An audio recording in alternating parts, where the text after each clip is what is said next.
Hi, this is Lily Ramos from Period 1, and today I'm going to be showing you my original creative expression project, which is based off of Montana 1948 by Larry Watson. And this drawing is based off of David's coming of age and his growth throughout the story and his life, and sort of the before and after of the events that occur in the story. So this is my drawing, and I'll just be holding it so that I can point out things and show you what I'm talking about. So on this side of the drawing is supposed to be David before he discovers all of the events about how Frank has been sexually assaulting women and all of the terrible things. He's just an innocent little boy before this. And so this is him at about 12 years old and younger. And then we have images on both sides showing the different thoughts and feelings he has after these events occur and after he ages. In the story that occurs, David is 12. So this is showing David when he is 52, and this is David when he is 12 years old. And as you can see, he's smiling in this picture, he's happy, and then in this side of the photo, he is sad, he looks older. Well, he's not sad, but he's more just like, he's content. His hair is graying. And this picture is based off of one of the assignments Mr. Brown has given us earlier in the year about how we draw ourselves with like the two sides, but this is more not really the two sides of him. It's about before and after growth, innocence, and not having innocence. So on this side, so I'm gonna put it so you can see, is the when he was innocent. So first we have Marie here, and that is the Native American caregiver and maid that he has in his house, and he loves her. He thinks she is beautiful, and he just looks up to her. And then this is before he learns that she has been assaulted and killed by Uncle Frank. And when he's young is his horse Nutty, who is like his companion, one of his best friends, and someone, or not someone, but something that represents his innocence because he's able to ride around freely on him. He's just having fun with Nutty. But sadly, after this whole situation occurs and Frank is in custody and he eventually commits suicide, he realizes that he will never be able to see Nutty again because Nutty is owned by his grandpa Hayden, who is not on Wesley's side of the whole thing. He is unhappy with Wesley about Frank's death and his arrest, and Nutty lives with Grandpa Hayden and is owned by him, so there's no way for him to be able to see Nutty again. And then this is just a stethoscope, which represents his view of Frank, and if you can see, there's a little heart on the stethoscope because he loves Frank before. He thinks Frank is so cool. He thinks Frank is much cooler than his dad. And and then this is the badge and it is crossed out, and if you can see, it says Mercer County Police because that is where they live. And it's crossed out because Wesley actually does not wear a badge. He just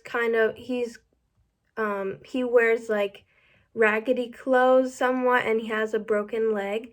So David thinks about him at this age as someone who is not a role model to him. He doesn't want to be like him. He's disappointed in his father for not being extremely successful, and he doesn't like that he doesn't wear a badge and have a special uniform like he thinks he should.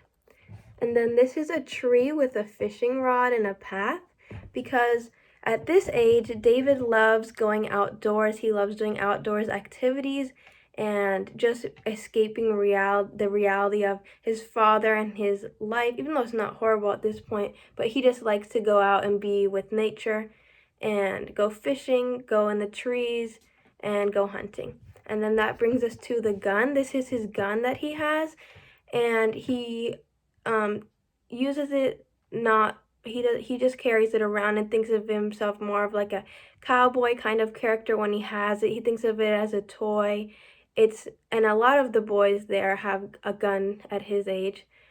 And then this is when he is innocent because he doesn't understand the power that a gun can really do. And so now we're going to move to this side.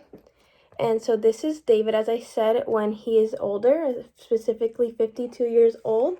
And so the first picture we have here, I will zoom in, right here, is handcuffs. And this represents when Frank is arrested, and he's arrested because he's put in their basement and no one really knows, but basically it's also representing the crimes that Frank has committed, and he knows the truth about Frank, and everything, the whole image of him being a great doctor, a role model, is totally wiped away when he realizes what Frank has done, especially when it hurts Marie, who he loves. And then here is a suitcase, because after the whole funeral with Frank and all the trouble, David's family decides to move away, and they're moving away to a new place, but they're still carrying that baggage with them, that not physical baggage, but the memory of what happened and how it affected all of them, which made him lose his innocence. And then we have a skull here, which just represents the death of Frank and Marie and how he's witnessed death and darkness after this experience. And here is a dead bird, which is something that happens in the story, is that David shoots a dead bird, and when he shoots the bird, he kind of strangely says, "Oh, it relieved all of my stress of what's going on," which is kind of something weird for a little boy to say. But so this is showing, and he's like hurt, and now he's being like Frank almost. He goes through this back and forth in his head. Is he being like Frank for killing someone? And so this is showing how he's losing his innocence and taking someone's life away. And then here is a broken jar, specifically a broken canning jar, which is what is in the basement of David's home where Frank is locked away. And as you know, Frank starts breaking all of the jars out of anger and because he's locked in there, but then they also later discover in the morning that Frank uses the broken glass to slit his wrists and commit suicide. And so there is red substance coming out. It could be jam, but the red also represents the blood when Frank slits his wrist. So the last image is a book, and if you can read it, it says history, so it is a history book. And it's a history book because in the epilogue of the story, or the last part of the story, when David is now older, he says that he became a history teacher. But also, this is like a double-edged sword. He became a history teacher, but like the luggage, he still has that history with him. And like in one of the final scenes when he goes to visit his parents, and Wesley slams his hand on the table and he says, "You should never blame Montana," when he brings up the whole situation. So this is my project. Thank you for watching. I can't really see. So I hope you like it.